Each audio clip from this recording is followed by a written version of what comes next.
In Congress, Jasmine Crockett exposed Matt Gaetz for secretly redrawing Florida's map, splitting Black communities apart and weakening their voice, all to lock in his own seat. The confrontation tore open a national battle over race, representation, and the soul of democracy. Millions watched as power and truth collided under the brightest lights. Will Crockett's evidence bring Gaetz down, or will his grip on power silence the people once again? Stay with us. This is a story worth every second of your time. The hearing room of the United States Capitol was overflowing, every seat taken, the air buzzing with tension.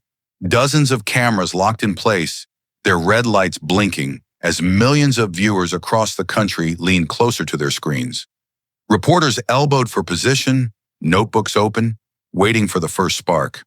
It didn't feel like a hearing. It felt like the start of a political trial that could shake the nation.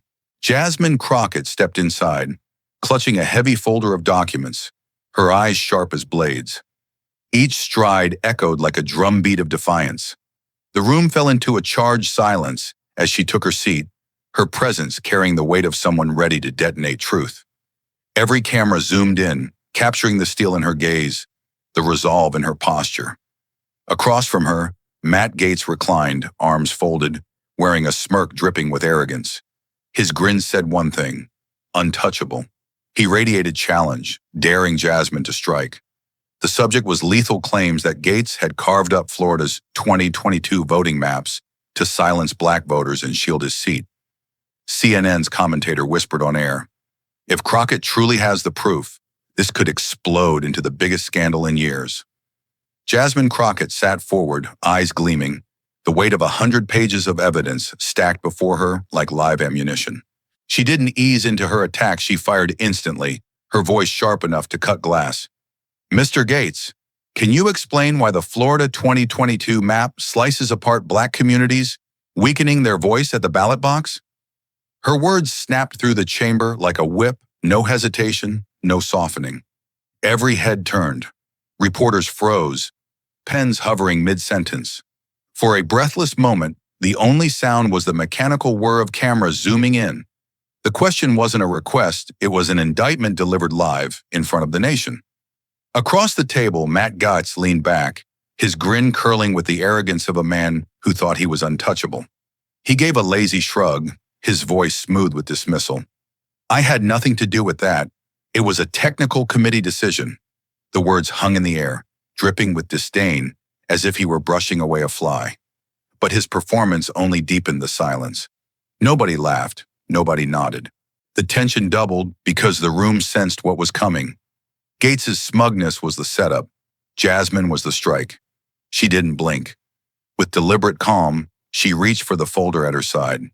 The scrape of paper against the wood of the desk cut through the silence, a small sound that thundered with menace. She pulled out a single sheet, held it high so the cameras could catch it, and her voice dropped, cold and lethal. "This is an email dated March 12th, 2022, from your office, bearing your official digital signature." Gas rippled through the chamber like shockwaves. Camera lights flared, shutters firing in bursts like gunfire. On televisions nationwide, producers cut instantly to tight shots of the paper in her hand. Jasmine leaned in, her tone dropping lower, forcing the room to hang on each word. "Ensure that the Tallahassee district is divided to reduce the impact of opposition votes." The reaction was seismic. The gallery erupted in furious whispers. Reporters burst into motion, phones buzzing as headlines were pushed out before she'd even finished speaking. The meaning was unmistakable. This wasn't policy language. It wasn't vague strategy. It was a naked order. Carve up a Black community, strip their vote, and protect Republican power. For the first time, Gaetz's mask cracked. His smirk faltered. A muscle twitched in his jaw. His eyes darted nervously to the cameras capturing his every movement. It was only a flicker of fear, but it was broadcast live, magnified into millions of homes. Jasmine struck without hesitation, her words a hammer driving the nail. "You claim you had nothing to do with this? This is an email from your own office." The chamber exploded. Reporters shouted over one another, the gallery roared with outrage, and the rapid-fire clatter of camera shutters became deafening. Gaetz's smirk was gone. His face tightened.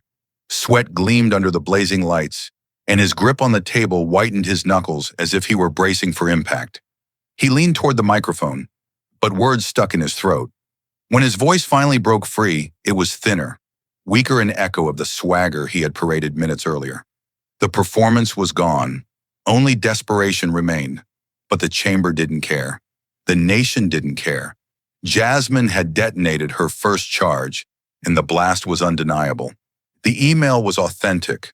The signature was real. The words were damning. This was no longer a sparring match, it was a live takedown. And across America, millions of viewers watched as the first crack split wide open in Matt Gaetz's armor. The chamber was still quaking from the blow of the exposed email when Matt Gaetz finally snapped. His voice rose, sharp and defensive, his face flushed with anger as he slammed his palm against the table. "This is fake, a cheap smear job." The arrogance that had carried him minutes before was now laced with fury. The audience stirred, some gasping, some scoffing, as the heat in the room climbed even higher. It was the classic Gaetz deflection, loud, aggressive, but hollow. Jasmine sat still, her eyes locked on him, waiting for the noise to burn itself out. The storm of denial only made the silence afterward heavier, primed for her next move. She didn't waste time. Jasmine turned her head slightly and spoke with precision. "I call Mark Ellison, former Florida State employee." A stir swept through the chamber as a middle-aged man in a dark suit rose from the witness bench. The cameras shifted, zooming in on his tense face as he walked slowly to the microphone. He adjusted his glasses, cleared his throat, and unfolded a sheet of paper with steady hands. The gallery leaned forward, sensing something critical was about to land. Ellison's voice was calm, but the words detonated like explosives. "On March 15th, 2022, Congressman Gaetz called me directly and instructed me to split District 5 so that the Republican Party would keep its advantage." The weight of the testimony slammed into the chamber, each word hammering Gaetz harder than the last. A sharp intake of breath spread through the gallery as reporters scribbled furiously, phones buzzed, and the world beyond the room absorbed the revelation in real time. Jasmine folded her arms, watching Gaetz, waiting for the crack to widen. She tilted her head, her tone cutting and deliberate. "Do you have proof of this?" The question hung in the air like a blade suspended above the table. Ellison's jaw tightened. He nodded once, firm and unshaken. A technician in the corner tapped a console, and suddenly the sound system crackled to life. The screen behind Jasmine lit up, the waveform of an audio recording glowing across the monitors. Then the voice came, unmistakable and damning. "We need to cut District 5. That's the key." The room froze. The sound of Gaetz's own voice filled the air, deep, clear, and undeniable. For a moment the chamber was tomb silent, the weight of the recording pressing down like a vice. Then the silence shattered gasps, shouts, the frantic clatter of camera shutters firing like machine guns. Reporters half rose from their seats, shouting questions into the chaos, while spectators gripped the rails in disbelief. At the center of it all, Gaetz's composure collapsed. His mouth opened, but no words came. His eyes darted wildly, searching for an escape, for some angle of denial. Finally, his voice cracked into the microphone, thin and trembling. I don't remember saying that." The excuse fell flat, swallowed by the uproar around him. The cameras caught every twitch, every bead of sweat sliding down his forehead. To the audience at home, the once cocky Gaetz now looked cornered, desperate, exposed. Jasmine didn't let the moment breathe. She reached beneath the desk and pulled out a massive map of Florida, rolling it open across the table with a snap that echoed through the chamber. The paper stretched wide, its bold lines and colors instantly recognizable on camera. With deliberate slowness, she picked up a sharpened pencil, holding it in her fingers like a scalpel. The gallery hushed again, anticipation pulling the air tight as a drum. She leaned forward, her eyes locked on Gaetz, and in one sharp stroke drew a line right through District 5. The scratch of graphite against paper was harsh, final, cruel. Her voice was cold, her words thundered across the chamber. "With just one stroke like this, you erase the votes of thousands of citizens. This is not a map. This is a weapon against democracy. The effect was instant and volcanic. Gasps ripped through the chamber, some spectators shouting out loud as if struck themselves. Reporters fired questions all at once, their cameras flashing so furiously the room looked lit by lightning. The sound of shudders and gasps blended into a chaotic storm. Even the committee members shifted uneasily in their seats, shaken by the sheer bluntness of the visual. The gallery erupted with raw emotion. Some people clutched their chests, others shook their heads in disbelief, and a few shouted support for Jasmine, with voices trembling with adrenaline. The pencil stroke had made the abstract real, transforming political maneuvering into something visceral and undeniable. On television screens across America, millions watched the moment unfold like a scene from a courtroom thriller. Gaetz sat rigid, his face pale now, the sweat shining under the relentless lights. He tried to form words, but none came. Every camera lens captured his silence, his stillness, his defeat inching into full view. And as Jasmine's hand rested calmly on the pencil, the nation understood. The strike had landed, and the damage was irreversible. The echo of Jasmine's pencil stroke still hung in the air when Matt Gaetz lunged for a counterpunch, trying to claw back control of the room. His voice rose, brittle with anger, and he slapped the table as if volume could erase what everyone had just heard. An attention-seeking witness, a staged recording. This is not evidence. The words came out fast, practiced, meant to poison the well before the next reveal. Some in the gallery flinched. Others rolled their eyes, recognizing the move. The tension didn't break, it tightened, coiling around the chamber like a wire. Jasmine didn't flinch. She gave a quick nod to the clerk, and the lights in the chamber dimmed until the giant screen behind her took over the room. The first image appeared, a map clearly labeled Office Draft. It was the same one already tied to Gaetz's email. The district lines glowed brightly, every boundary sharp and clear. The label in the corner left no doubt where it came from. The silence was heavy, the kind that told everyone they were about to see something that could not be explained away. With one tap, Jasmine brought up the second map. This one was the official map approved by the state. At first glance, it looked nearly identical. Same counties, same districts, same shapes. A technician adjusted the projector so the two maps could be placed on top of each other, like tracing paper. The air in the room tightened as people leaned forward, waiting for the reveal. Then with a soft click, the two maps overlapped. The result was undeniable. Every line matched. Every curve, every border, every cut perfectly the same. Staff slid a control back and forth, showing the before and after, and each time the maps snapped together without a single difference. Gasps broke out across the chamber. There were no gaps, no changes. No way to claim coincidence. The truth was there in front of everyone. The official map was not just similar, it was identical to the one from Gaetz's office. Nobody needed Jasmine to explain it. The pictures told the story. The evidence was as plain as day. Jasmine stepped closer to the screen, her shadow falling across the fused lines. Her voice was low and iron, the kind that lands and stays. You say you only offered technical input? Then why does the official map look identical to the one drafted by your office? She let the question hang, the silence after it doing half the work. She pointed with an open palm, no flourish, no theatrics at the critical seam around the contested district, then moved her hand along the border like a conductor holding a final note. The image did the talking, she supplied the verdict. There was nowhere for the eye or Gaetz to hide. The chamber detonated. Reporters shouted into their phones, tripping over power cables to get closer, while the rapid clatter of shutters rose to a fever pitch. A committee member pounded the gavel, but the noise only swelled, a storm that refused to be contained. The gallery erupted in overlapping voices, shock, anger, disbelief, each reaction feeding the next. Somewhere near the press row, a voice cut clean through the tumult, crisp and stunned. This is the Watergate of the election era. The sentence seemed to strike the room in unison, as if someone had thrown a switch. Gaetz's rebuttal withered on his lips as the twin maps burned on the screen, an indictment made of lines and light.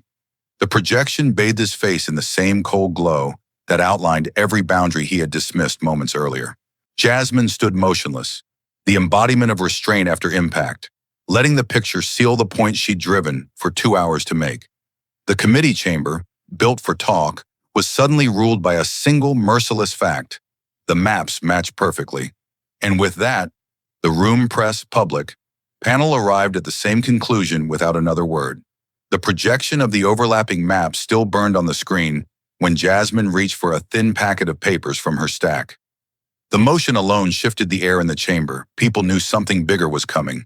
She held it up with one hand, the cover facing the cameras, and her words were steady, sharp, and cold. This is an internal election memo. The title on the front page was plain, typed in bold black letters. No decoration, no spin, just 2 words that promised to expose what was never meant to be read in public. She placed the memo beneath the document camera.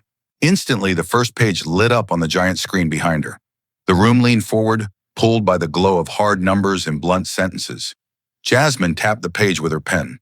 "This isn't opinion," she said. "This is data, written and circulated inside the team that drew these maps." Her voice echoed across the chamber, heavy with the weight of truth. The first bullet appeared in bold type. Jasmine pointed to it, her pen steady, and read it aloud. District 5, a community with many black voters, drops from 42% to 18% after being split apart. The words hit the air like a thunderclap. A graph appeared next to the text, showing 2 bars. The first, tall, marked 42%. The second, a jagged stump at 18%. The red arrow between them plunged downward like a cliff. Gasps erupted across the chamber. Some people shook their heads, stunned by the brutality of the math. Others whispered furiously, realizing the numbers meant thousands of voices silenced with the stroke of a pen. Jasmine didn't move. She let the chart sit on the screen, forcing everyone to stare at the fall from 42 to 18. It wasn't abstract. It wasn't jargon. It was subtraction you could feel in your gut. The silence stretched before Jasmine spoke again. "This memo doesn't speculate," she said. "It reports." She moved her pen to the second bullet, tapping it once for emphasis. The screen shifted to a new chart, a ring, solid and unmoving. The words beside it were blunt. "The home district of Reps Gaetz remains at 72% conservative voters." The circle on the screen glowed steady like a lock. No matter where you traced it, the number stayed the same. 72%. Safe, protected, untouched. Murmurs rippled through the audience. Reporters pounded their keyboards, cameras zoomed tighter, and members of the committee exchanged uneasy glances.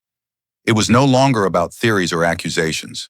The memo laid out the truth in numbers too simple to dodge. While District 5 was gutted, Matt Gaetz's base had been carefully shielded, locked down with mathematical precision. Jasmine paused, then drew a breath as if preparing to drop the final blade. She pointed to the bottom of the page. The words were boxed in gray, the kind of note meant for insiders, never for daylight. The camera zoomed in until the sentence filled the screen. Jasmine read it slowly, letting every word land. "This map is ideal to protect Reps Gaetz's position." The chamber erupted, gasps, shouts, the clatter of chairs as people half rose in disbelief. Reporters shouted questions, their voices colliding in chaos. Photographers fired their shutters so rapidly it sounded like a barrage of gunfire. Some spectators put their hands over their mouths. Others shook their heads in anger. A phrase that was supposed to stay buried in a file had just been read aloud to the entire country. Jasmine stood motionless at the table, the memo still glowing on the screen behind her. Her eyes stayed locked on Gaetz, her face calm but merciless. She didn't need to shout. The memo had spoken for her, louder than any accusation could. District 5, 42% down to 18%. Gaetz's district, 72% untouched. Final note, this map is ideal to protect Reps Gaetz's position.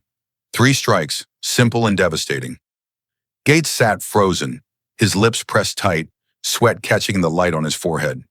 His earlier bravado was gone, replaced by the hollow stare of a man watching the walls close in. The audience didn't wait for his excuses. They had seen the bars drop, the circle hold steady, and the line that explained it all. The evidence wasn't just numbers anymore. It was a story of power protected and voters erased. The room went still again, the kind of silence that doesn't comfort but suffocates. The memo stayed on the screen, big and undeniable, while the nation watched. Jasmine rested her pen on the table and kept her gaze on Gaetz, daring him to deny what the world had just seen. She didn't need another word. The memo itself had become the weapon.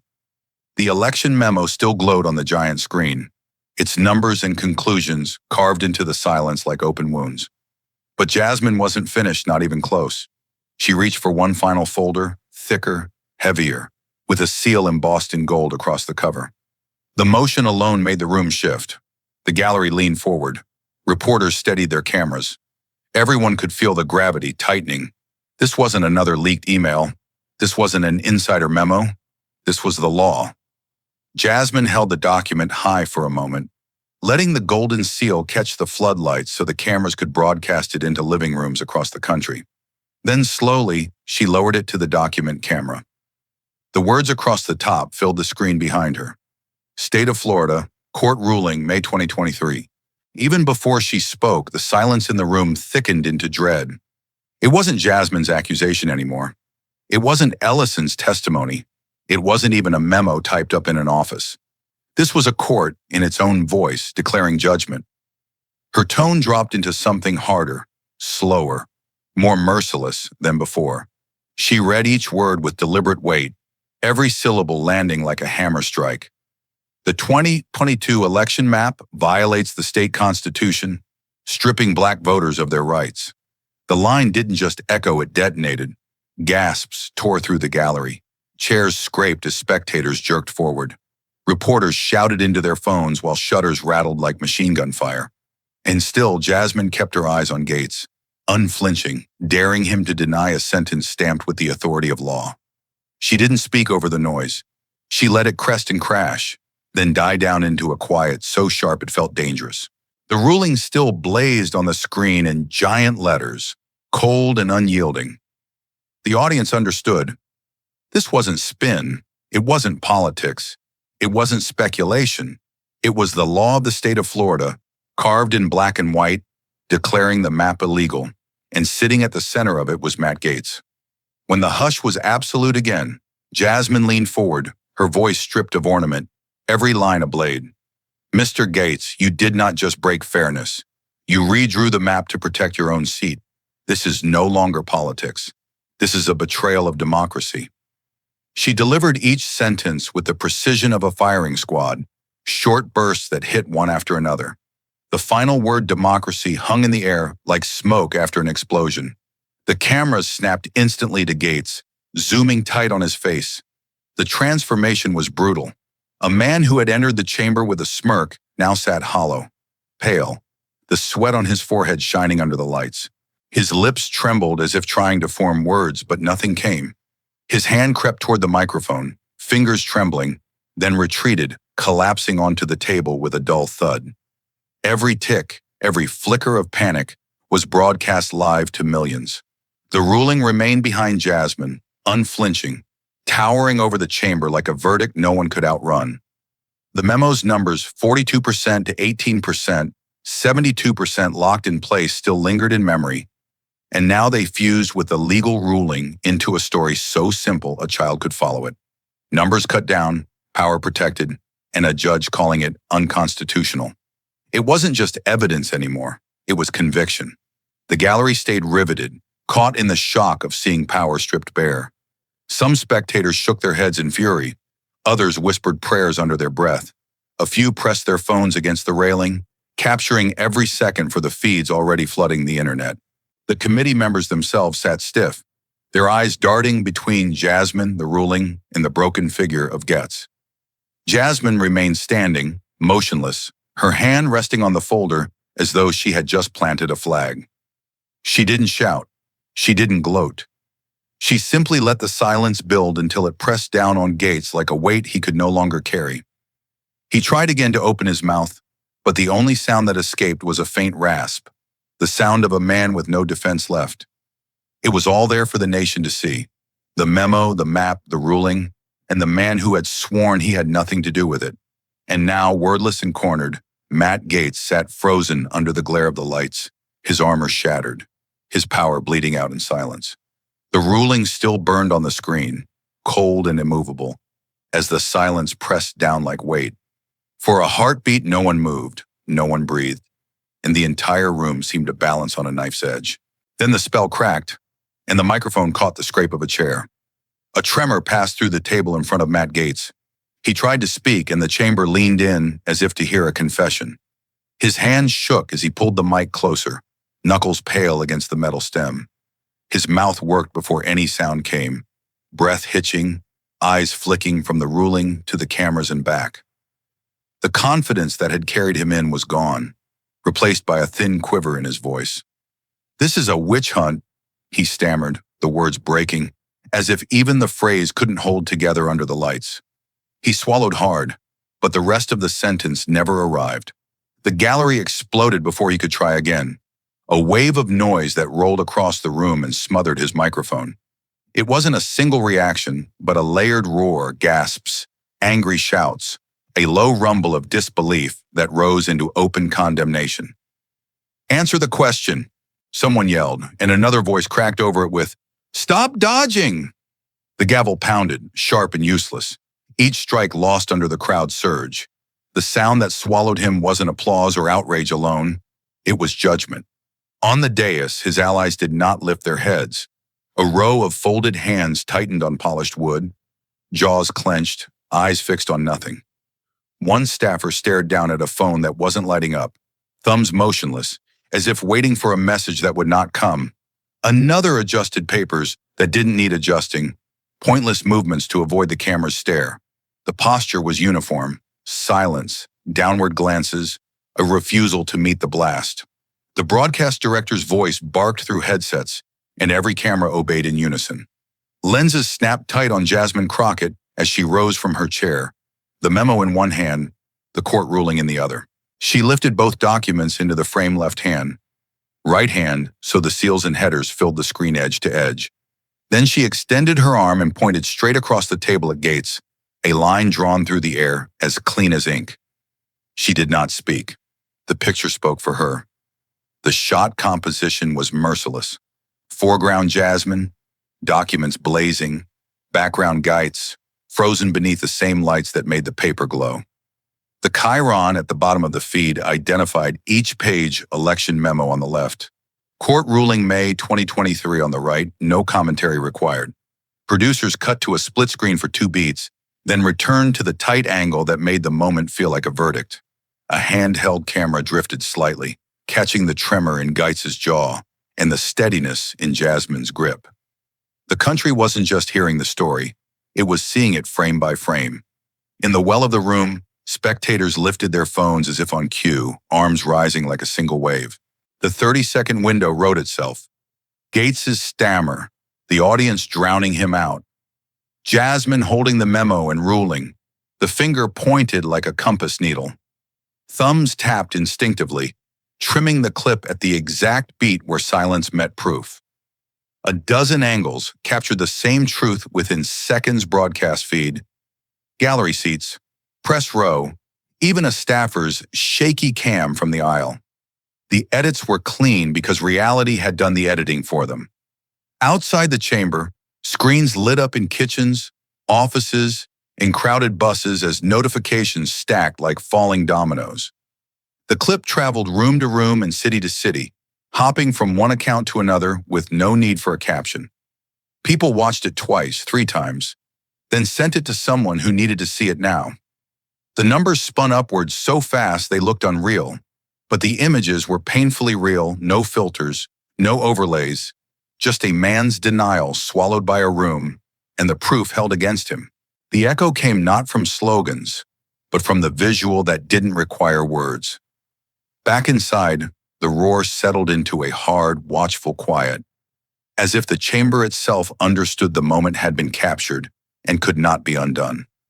Gaetz's fingers hovered near the mic and fell away, defeated by the same silence he had tried to fill. His allies stayed small in their seats, eyes still down, as though shrinking would soften the camera's gaze. Jasmine lowered the documents just an inch, enough to breathe, not enough to blur the message. The clip was already in the world. The room could feel it leaving, multiplying, returning. The viral clip was still ricocheting across phones, when the hill moved with sudden, surgical speed. A formal statement hit inboxes with the stamp of authority and the language of consequence. Congress would open a full investigation. Hallway cameras caught committee chairs striding past microphones, folders tucked tight, no small talk, no smiles. Staffers rolled cartloads of binders toward hearing rooms as if the building itself had shifted into emergency mode. A spokesperson read the line twice for emphasis, a full investigation, and the words landed like a gavel the country could hear. Overnight, the story stopped being a fight between two lawmakers and became the business of the institution. Inside the same building, the temperature around Matt Gaetz plummeted. A few Republican members peeled away fast, the choreography familiar to anyone who has seen a ship list. No schedules overlapped, no elevators shared, no cameras faced together.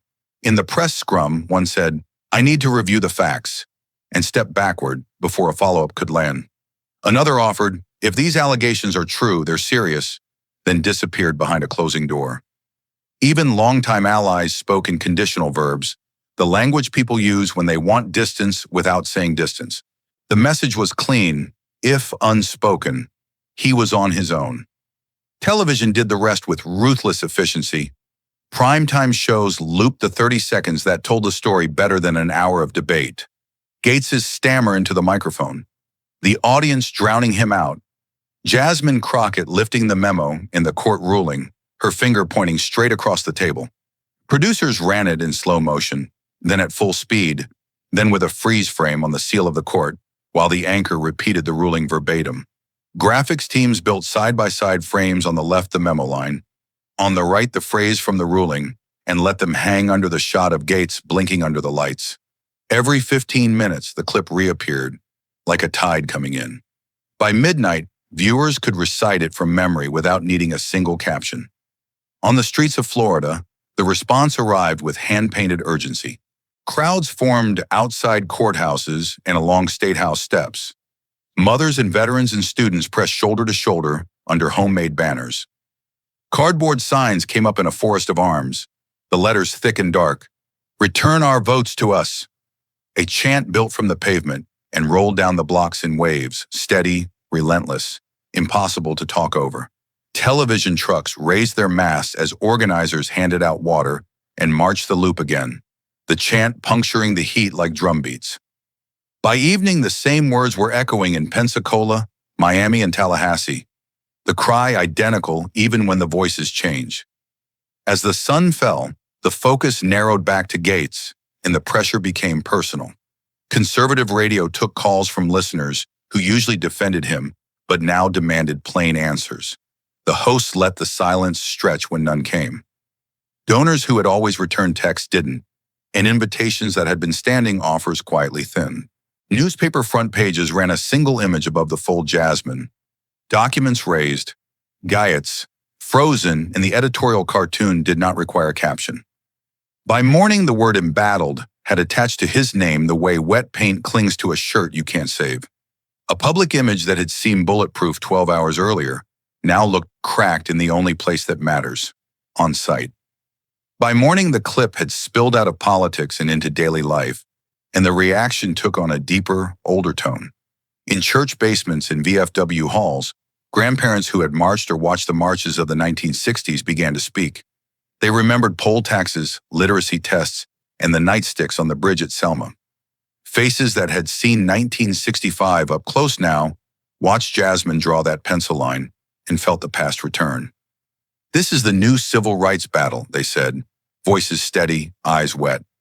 The words carried the weight of memory, not slogans. Those elders became the storytellers of the hour, turning living rooms into classrooms and porches into archives. They pulled out black and white photos with creased corners and pointed to faces in the crowd, then to the television where Jasmine stood with paper and proof. They explained how power can shrink a voice without ever touching a ballot, how a map can do what a baton once did. Their children and grandchildren listened, seeing the long road between a bridge in Alabama and a committee room in Washington. The morale felt the same, even if the method had changed. History reached forward and took a seat at the table. Online, the pencil stroke turned into the image of the day. Editors clipped 7 perfect seconds. Jasmine unrolling the map, the sharpened graphite poised, the stroke slicing through District 5. That micro moment traveled across TikTok, Facebook, and YouTube, multiplying faster than anchors could count. Teens added subtitles, veterans added context, and teachers added short intros so students understood what they were seeing. The counter racked up. 10 million, then 20, then more, as the same gesture replayed in kitchens and buses and break rooms. A single line of graphite became a symbol anyone could grasp at a glance. Creators built quick explainers that were as plain as a stop sign. This is how a line breaks a neighborhood, one said, drawing 2 boxes and moving voters like marbles. This is why 42 becomes 18, another added, turning the bars on a chart with a fingertip. The remixes never blurred the point. They sharpened it. The music tracks were different. The cuts were different. But the message never changed. People were not pixels, the clips insisted, and a district was more than a shape. The press followed with rare unanimity on the headline and uncommon clarity in the prose. Editorial boards wrote that the clip was evidence in plain sight and called on leaders to act, not hedge. Morning shows ran long segments with legal analysts who began with a court ruling and ended with a map. One national magazine stamped its cover with Jasmine holding the documents, beneath a single caption, "The Guardian of the People's Ballot." Cable anchors used the same phrase on air, not as flattery, but as a shorthand for the role she had assumed. In a country starved for straight lines, the press praised a straight line. The counterattack arrived on schedule, loud and coordinated. Talk radio hosts mocked the pencil line as theater, and a slate of influencers tried to turn outrage into eye rolls. At rallies and on streams, the far right settled on a label, calling Jasmine a witch hunter. They said the recording was staged, the memo misread, the ruling misapplied. The message was simple: turn doubt into fog and fog into fatigue. But the clip did not argue, it showed, and showing is harder to shout down. At kitchen tables and barbershops, in union halls and college quads, the argument widened until it felt like the country itself was on a panel. Some repeated the line from the court word for word, as if reciting a pledge. Others asked whether any map could ever be perfectly fair, or whether power always drew itself first. Then the central question rose and sat between people like a third chair. Is democracy being manipulated inside Congress itself? The question did not accuse. It demanded an answer. Even those who avoided politics found themselves answering. Community leaders began to translate anger into motion with the speed of muscle memory. Churches hosted teach-ins on voting rights and walked congregants through their districts with printed maps. Librarians set out copies of the ruling and the memo, alongside simple guides titled, "What This Means for Your Vote." College students opened late-night Zoom rooms to help neighbors check registration and precinct lines. In parks after work, volunteers practiced what they would say at the next meeting. 3 sentences, 1 request, no yelling. The pencil stroke had turned spectators into planners. In Florida, the sidewalks filled again, but this time the signs were uniform and the chant was unmistakable. Cardboard and cloth lifted into a canopy of words that anyone could read at a distance. "Return our votes to us." The phrase rolled in measured beats, steady as a drumline, from courthouse steps to city halls. Police formed soft lines and watched. Organizers passed water down the rows and kept the tempo. Parents held kids on their shoulders so they could see the speakers, and the speakers kept it simple. This is about the map. This is about the math. This is about your voice. The crowd answered with the same 5 words again and again. Television crews stitched the day together into a loop that felt like a heartbeat. Sunrise interviews with elders who remembered 1965. Noon shots of high schoolers filming explainer clips outside their campuses. Evening marches under streetlights, the chant rising off the pavement in a warm fog. The anchor's close was not a conclusion but a mirror. The pencil line, the court line, the headline line, all laid side by side. Viewers saw the pattern and supplied the verdict. Not everyone agreed, and the disagreement mattered, because democracies argue in the open. Some said the uproar proved the process was working. Others said the uproar proved it had failed. Some insisted the map could be fixed quietly. Others said quiet was the problem. Yet even in their split, people could not look away from the same image. The country was divided on interpretation, united on attention. By night's end, the story had left the building where it began and settled into the places where it would be decided. Dinner tables, church pews, school gyms, and the uneasy pause before a phone is passed to a friend with the words, "You need to watch this." It no longer belonged to a committee or a party or a headline. It belonged to the millions who had seen a line and understood its aim. Whether they praised the guardian of the people's ballot or dismissed her as a witch hunter, they were now participants, not spectators. And the question they kept asking, is democracy being manipulated inside Congress itself, would not release its grip. The viral storm had not yet faded when the machinery of Congress roared to life. Committee chairs filed into packed rooms, their aides dragging boxes of binders that looked heavier than stone. Reporters crowded the hallways, microphones thrust forward, but the answers were clipped and direct. A House spokesperson leaned into the microphones and spoke with the gravity of a sentence. The chamber will initiate disciplinary proceedings against Congressman Matt Gaetz. The words echoed like a gavel crack. No hedging, no delay formal punishment was on the table. The announcement sent shockwaves down the marble corridors, across television screens, and into the late-night scroll of millions who could hardly believe they were seeing a member of Congress dragged to the edge of formal sanction. The cameras cut to the floor itself, where members whispered in huddles, their faces taut with calculation. Some tried to look detached, as if nothing had changed. Others looked like they were watching a man sink into quicksand and wondering how close they stood to the edge. When the clerk read the order to open proceedings, the room was so still it felt like a church before a funeral. The vote would come later, but the signal was undeniable. The institution was turning on one of its own. Outside that chamber, another building stirred the Department of Justice. Leaks whispered to the press that federal prosecutors were combing through the evidence Jasmine had laid out. The email, the recording, the maps, the memo. Legal analysts on cable news explained what criminal exposure meant in blunt language. Conspiracy, civil rights violations, election fraud. The words felt heavy, the kind of charges that don't just bruise reputations, but break careers. If DOJ moves forward, one analyst said grimly on air, Gaetz won't just face discipline, he'll face handcuffs. The possibility turned the scandal from political spectacle into potential prosecution. The pressure spread beyond Washington. Other states began to feel the heat, their own maps now under a spotlight they hadn't asked for.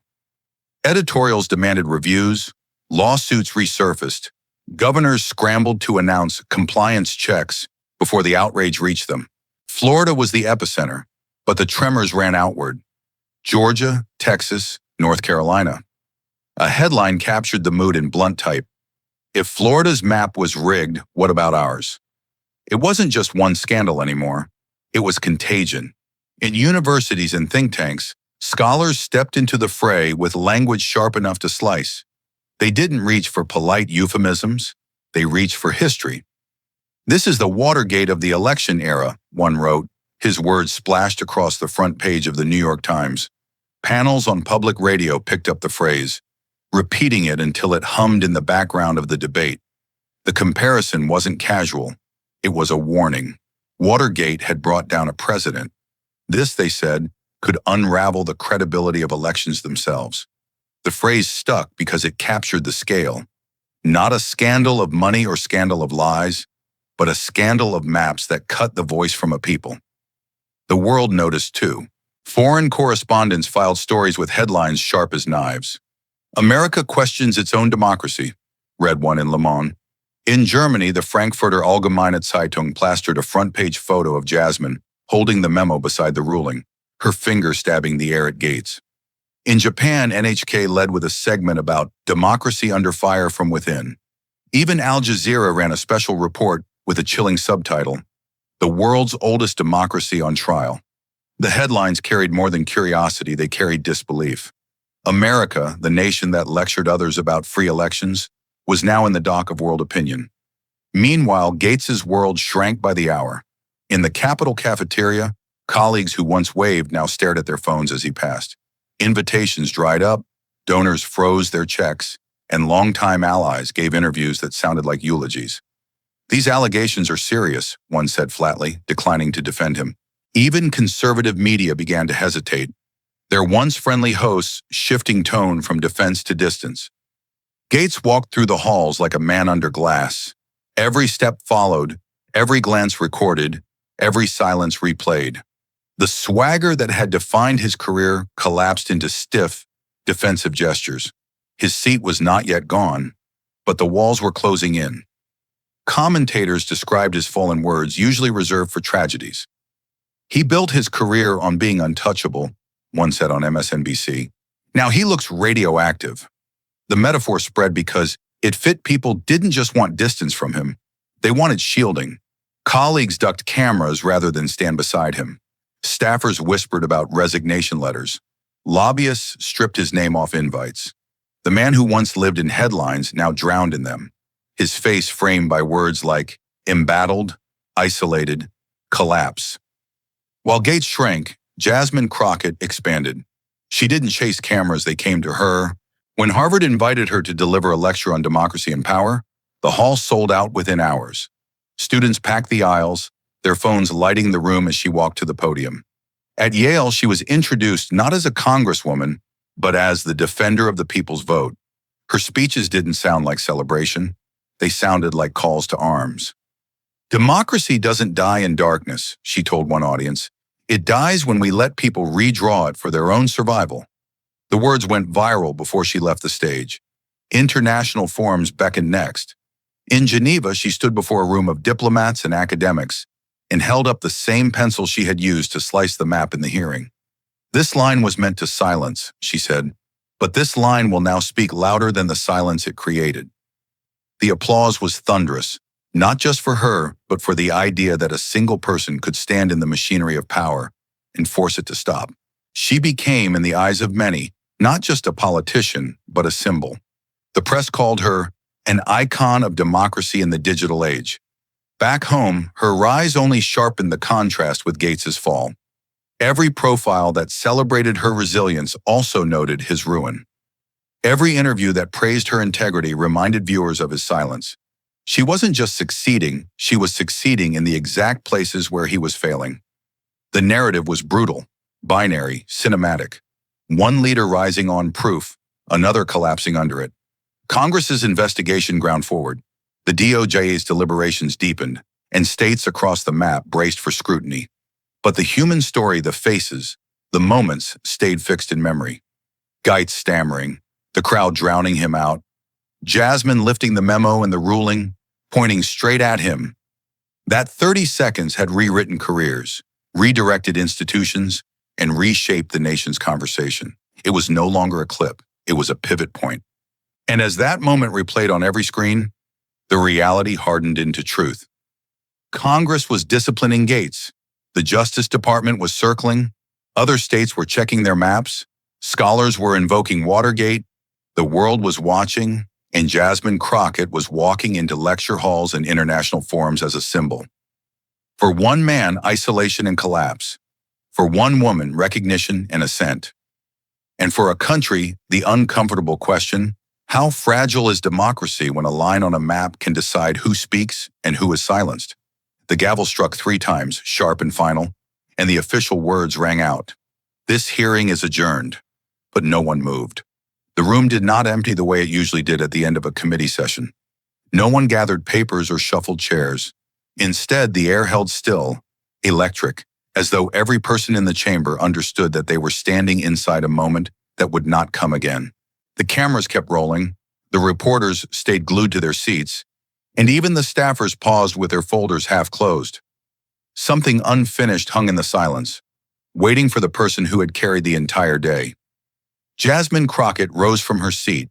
She did not glance at her notes, did not reach for the folder that had supplied so many blows. Her hands were empty, but her voice was not. She drew in a slow breath, lifted her chin, and spoke with the same force that had shredded denials, toppled defenses, and pulled the truth into the light. The right to vote is not a bargaining chip. It is the soul of democracy. The words cracked through the chamber like a lightning strike. They were not dressed in legalese. not wrapped in cautious phrasing. They were plain enough for a child to understand and sharp enough to cut through the noise of politics. Reporters' heads snapped up, pens froze. The sentence had the cadence of something that would not die in a transcript. It would travel, it would echo, and the room knew it. She let the line stand unchallenged, her eyes sweeping the chamber, daring anyone to contest it. None did. Allies leaned forward, breath held. Opponents kept their gaze down, unwilling to meet her stare. The public gallery erupted not in chaos, but in applause so loud it shook the rafters. It wasn't polite clapping. It was the thunder of recognition, the roar of people who had just heard the truth said out loud where it mattered most. The sound rolled like a wave, crashing again and again against the marble walls. Jasmine's voice cut through once more, not softer but deeper, pulling history into the present. Democracy does not die by bombs or bullets. It dies quietly, when a single pencil stroke bends it for personal gain. She raised her hand as if holding that pencil again, the same one that had drawn a line across the map, the same one that had silenced a man who thought he could not be touched. The metaphor was devastating because it was simple. No need for a courtroom, no need for a battlefield, only one stroke of lead on paper. The chamber felt the weight of it, heavy and undeniable. In the gallery, an old veteran pressed his cap against his chest, his eyes shining. A young woman held her child high enough to see. Students leaned forward, their phones lifted, but their eyes fixed on Jasmine. The message was bigger than the scandal, bigger than the room. It was a lesson, brutal in its clarity. Democracy dies when people let lines replace voices. The phrase echoed in the air long after Jasmine stopped speaking, as though the room itself had chosen to repeat it. Then came the image that no camera could miss. One by one, members of the audience stood, reaching into their wallets and purses. They pulled out voter registration cards, some bent, some brand new, some faded with years of use. Hands lifted them high, and suddenly the chamber was filled with a forest of cards, paper rectangles glowing under the lights, like torches in a dark hall. The applause grew louder, turning into a rhythm that shook the benches. The chant was unspoken, but it lived in the sound. These are ours, and they matter. The cameras zoomed in, framing shot after shot, an elderly woman's trembling hand gripping a frayed card, a student raising his first registration form like a diploma, a veteran holding his ID steady as stone. Together they formed the final tableau. Democracy not as an idea, but as a collection of hands refusing to lower their proof of belonging. It was theater, yes, but it was also truth. Every person watching at home could feel the same gesture in their own pocket or purse. It was the kind of image that sticks to memory like fire. The chamber was still roaring when the broadcast cut to split screens across the nation. Anchors sat wordless for once, their usual analysis stripped away by the rawness of the scene. For long seconds, they let the images run unbroken. Jasmine standing tall, the cards raised high, the applause unrelenting. Finally, one anchor whispered, almost reverently, "We are watching something rare, a reckoning, a reminder." The words barely registered over the sound of the crowd. The cameras stayed on the uplifted hands because no commentary could match them. Within hours, the clip was everywhere. Producers carved the last 3 minutes into a single video that opened with Jasmine's declaration, cut to her warning about democracy dying, then lingered on the flood of cards raised high.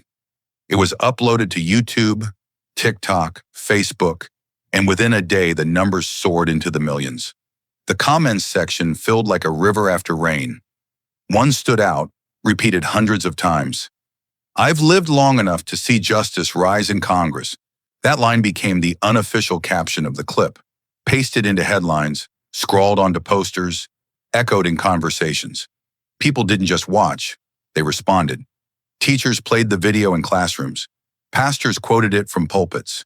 Community leaders replayed it before town meetings. The scene didn't belong to Washington anymore. It belonged to the people. Each rewatch gave the lines more weight. Each share stretched the reach, until the video wasn't just viral, it was a cultural landmark. Millions watched not because they were told to, but because they needed to. The drama of the day, the weight of the evidence. The fall of Gaetz, all of it found its climax in those final words and images. Jasmine had not just won a hearing, she had given the country a moment that burned into its conscience. The scandal would continue, investigations would grind on, charges would be debated. But this, the ending tableau, carried the lesson like a torch. The vote is not for sale. Democracy bends only when people let it. And even the smallest card in the smallest hand can stand against power when raised together. For once, the nation did not argue over what it had seen. It might argue about what should come next, but not about what had just happened. A line had been drawn in a committee room, and millions had felt it. The final applause had not just filled the chamber, it had carried through screens into homes, into hearts, into history. And as the video looped again and again online, the same sentence kept flashing in the comments. A chorus from the people who had lived through decades of cynicism and scandal, but now saw a spark of justice. I've lived long enough to see justice rise in Congress. The applause was still rolling like thunder when the room fell into a steady hush, as if everyone knew there was one last thing that needed to be said. Cameras stayed up. Hands with voter cards slowly lowered, but did not leave sight. Faces turned toward the dais, waiting for a line they could carry home. The sound softened to a breath, a heartbeat, a held note. The day had shown what power could do. Now it would say what people must do. Jasmine looked out over the chamber, then past it as if she could see into living rooms, church halls, and late-night kitchens where the clip would play on repeat. Her voice was firm but close, like someone speaking across a table. She did not reach for a slogan or a safe phrase. She reached for a challenge that belonged to everyone. To keep democracy, you must dare to point at those who manipulate it, even when they sit in seats of power. The sentence landed like a stamp pressed into hot wax. She did not blink or soften it. She let the words stand up straight, because truth does not need a cushion.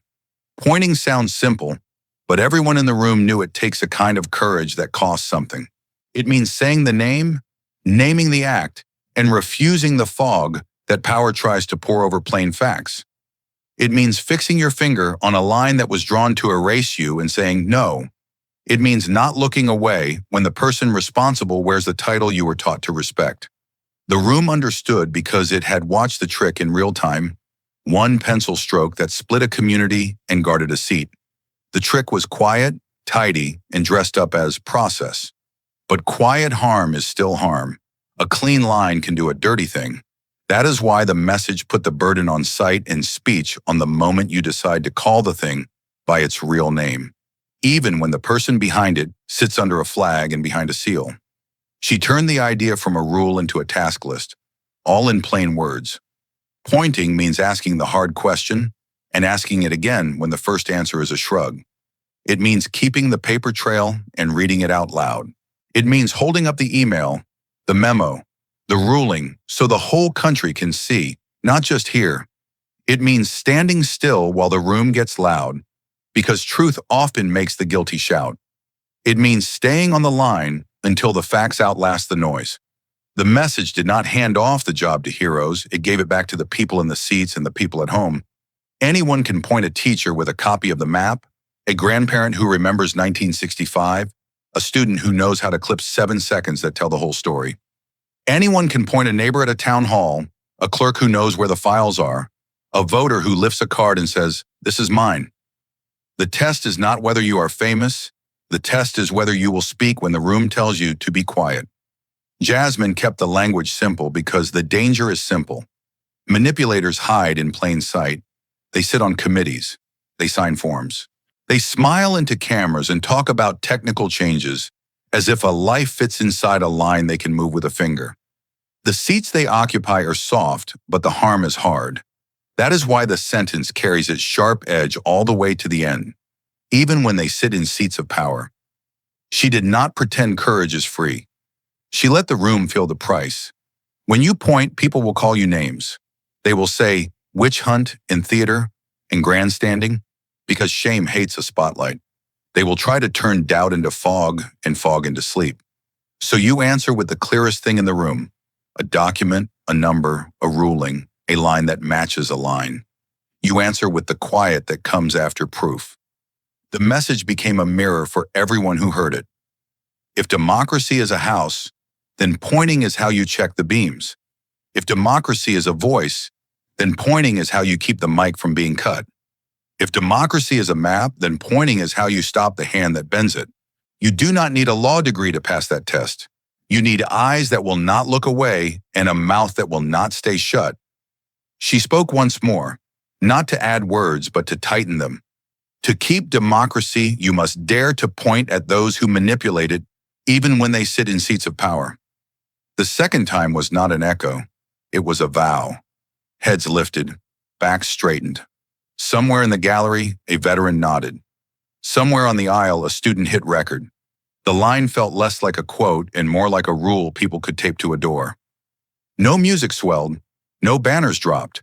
The power of the moment was its plainness. A room that had seen shouting and stalling now saw a clear road. See the act, name the actor, press the proof, hold the line. Anyone could walk that road. Everyone would have to. The cameras captured it from 4 angles, but the important angle was inside the people who would carry it away, repeat it, and hand it forward. The applause rose again, deep and rolling, as if the floor itself had breath. It was not for a win, it was for a duty. It was the sound a crowd makes when it recognizes its job and chooses it. Some clapped with anger, some with relief, some with a steady rhythm like a march. But the beat was one beat, and the words above it were one sentence with no shortcut and no exemption. To keep democracy, you must dare to point at those who manipulate it, even when they sit in seats of power. Thank you for watching until this moment and for standing with us on this journey for justice. Your support means everything, like subscribe and turn on notifications so you never miss what's next. And we'd love to hear your thoughts. Leave a comment below and let us know what moved you most in this story. Together, our voices make a difference.